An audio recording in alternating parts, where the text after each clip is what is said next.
Hi there guys, welcome back to my all new channel relating to eczema and topical steroid withdrawal, TSW.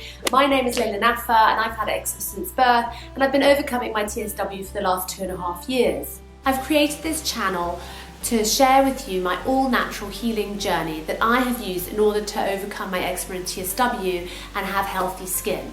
It's been a long process, and of course, as painful and as emotionally soul-destroying the symptoms are of eczema and TSW, there are definitely lots of natural ways that we can use in order to overcome and manage our skin conditions. I myself see a holistic practitioner and certified homeopath, Julia Edgley, and I've taken this route because I've been so disappointed with mainstream medical practitioners and dermatologists. So it's for this reason that I've created this channel so that I can share with you the all-natural techniques and tools and methods that you can put in place quite easily from every day, from eating to supplements to self-care. As always, you guys, I'd love to reach out for your support and ask you to hit that subscribe button whilst you're watching, and do check me out on Instagram here, as there's a lot of daily posts that I make on a regular basis that you won't find here on the YouTube channel. So today's topic is all about stress with eczema and TSW and our stress management. In this day and age, especially at the moment with our COVID pandemic, stress is at an absolute all-time high.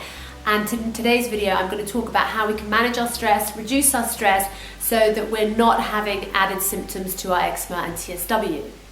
Eczema and TSW is hugely influenced by our stress, and the way in which we deal with our stress is a massive contributing factor into how we look at our skin and how we treat our skin. When I get stressed, I tend to scratch a lot more. I become very, very overwhelmed.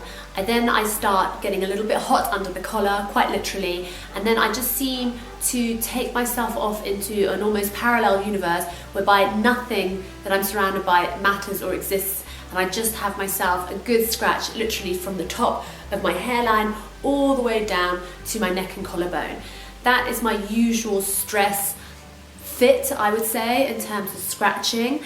Now, I don't know if you guys can relate to that or if you have the same sort of process whenever you're stressed out, but I have to say I think it's quite common that when we're stressed we do tend to scratch a lot more. And there's a lot of scientific evidence that goes hand in hand in terms of why we scratch more when we're stressed out. So that's what we're going to look at today. So what actually happens to our skin when we're under stress? Well, many of you have heard of cortisol levels and also hydrocortisone, which is what we get from the doctor when we go to him with our eczema problems. The hydrocortisone is a synthetic form of cortisol, and that helps reduce the red, itchy rash that we've got on our skin. The cortisol that we have is actually inside our bodies is a natural hormone which regulates our stress levels. Now, when we're under deep stress or a lot of stress, our cortisol levels are raised, and as these cortisol levels are raised, so is our inflammation, and as is our all-important histamine. Now, you've heard probably, if you've watched some of my other videos, I talk quite a lot about histamine and lowering our histamine levels and keeping them down as much as possible. Histamine is a huge factor when it comes to our flare-ups and our skin condition. If we can keep our histamine levels down, that means we're keeping our inflammation down, and therefore our skin is in good, healthy tact. So now, in order to do this, in order to keep our histamine levels down, there are some internal and external factors that we can do. Some of them you might find a little bit hippie, but they are practices and methods that we can definitely implement in our day-to-day lives, and other things such as supplements can also help reduce our stress levels, and also what we eat. So what can we take internally for our stress? Well, various supplements for starters. We've got our vitamin D, our magnesium and our zinc. It can all help reduce our cortisol levels. Also, my favourite that I've been taking, which I actually haven't taken for quite a few months, which I've only just started taking this week, is CBD oil. You can get yourself quite a good quality CBD oil if you have a good look on the market. CBD oil can really help just put you in that very nice peace of mind, as I like to say, or just finds your quiet place. And I do enjoy it very much, especially in the evening. I'll take a few drops, keep it under the tongue, and I tend to drift off to sleep far easier without all the thoughts of the day or what I'm doing tomorrow, and it helps just really let me focus on my breathing and enjoying the peace and quiet around me. I'm just going to jump in here very quick to say I will put all these links down below in the description if you're after any of these supplements and the CBD oils and such forth, and I'll also put in the description below some of the methods that I'm going to be using in this video as well. Externally, there are 7 main methods that we could be doing in order to reduce our stress. Number 1 is meditation. Now you guys, I can hear what you're probably already saying. Meditation, I don't know how to do that. I've never done that before. I can't concentrate. How do I meditate? Seems like a waste of time. You'd be wrong. I have not really properly meditated ever in my life, but I do one good thing that leads to meditation, and that is breathing. Deep breathing. Learning how to breathe is so important in order to manage your stress, and it's something we as human beings actually don't do very, very well. Often we tend to shallow breathe, and with shallow breathing, we're not actually getting oxygen in all the parts of our body. We're not actually feeding enough oxygen to all our cells, which is required in order to manage our stress and to have a healthy, balanced way of life. Best tip I would advise is to breathe deeply for 4 counts, hold for 4 counts, and then exhale for 4 counts. Now, if you could do this several times of the day, or if you could at least do this once a day for 20 minutes, you will see your cortisol levels and stress dropping. You can always do this to some music, which is step 2. Do it to some beats, some binaural beats or some calming music. You can find it on YouTube here, and really think about your breath and listening to the music and giving yourself that 20 minutes in your day to do breathing exercises, which will lead up to meditation later on. Step 3 is yoga or some very light stretching. Some of you might not be really au fait with doing a lot of sport, others might be really into your sports.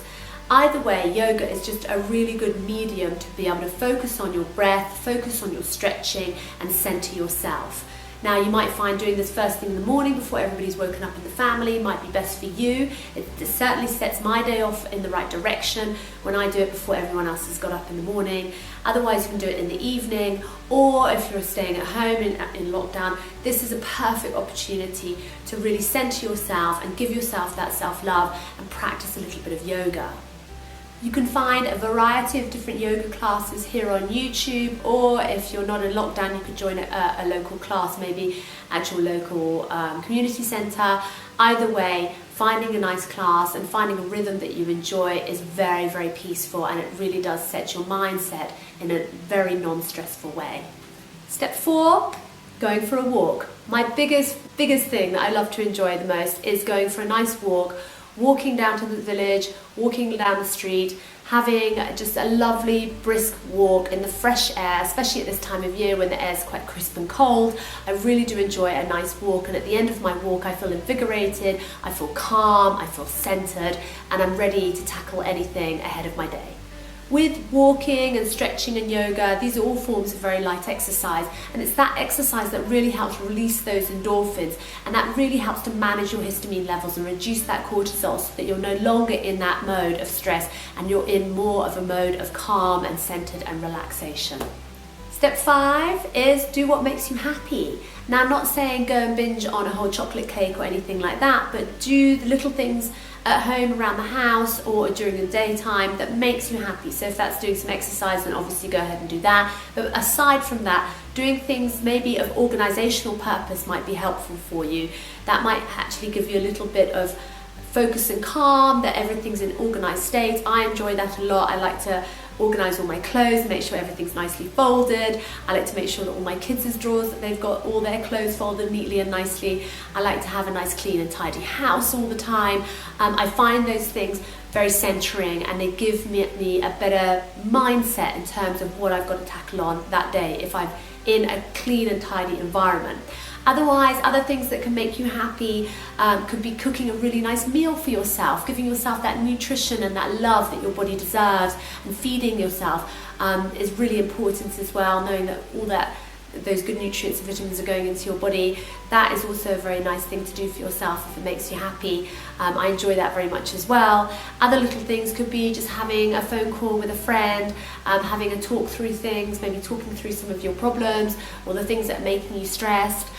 Hearing other people's points of view can also just maybe put things in perspective a little bit more. So these are all small little steps that you can do just to make your day a little bit brighter, a little bit happier, and can set you in a good mind frame. So our number 6 is eating right, and you might have seen in my previous videos. If not, have a little click on this card above about eating right for your eczema and TSW. This also goes alongside our stress levels, because obviously our stress and our cortisol, our histamine are all very, very much linked together. If we're eating what we want and very high histamine foods, we're really not going to overcome our stress, and we're certainly not going to overcome our eczema and TSW. So do yourself a favor, watch some of my previous videos and learn about those histamines. They really, really are very, very much the core foundation of alleviating that itchiness and giving yourself that chance to heal your eczema and TSW. Also, other things that you can incorporate is stimulants, cutting out all stimulants, coffee, tea, green tea. I'm afraid those all have to go. They're all very high in histamines and they're no good for your stress levels, as well as alcohol. That's a complete no-no in terms of managing your stress. You're never going to manage your stress if you're consuming alcohol, stimulants, or eating poorly. Step 7 is sleep. Please get plenty of sleep. You've probably seen this again in my other few videos as well. Sleep is really, really important because this is when we're healing, our skin cells are regenerating, our stress hormones are coming to a plateau, and we are really being able to manage our stress and our skin simultaneously. Going to bed early, I would say, is the number one thing that you can do with your sleep. CBD oil as well is wonderful to take just before you're about to go to bed.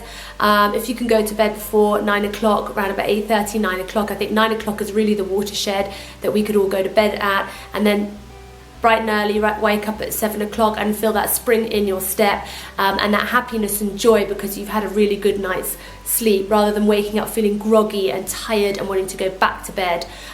Then that is probably the best way to manage your sleep patterns. So that's it from me, you guys. I really do hope that you'll be able to take away some of these tips and suggestions that I've given to you in this video that you could maybe implement on a day-to-day basis. Please leave any comments below or any questions, and don't forget to follow me on Instagram for my day-to-days. And otherwise, have a happy, healthy, healing day. Take care. Bye for now. Bye.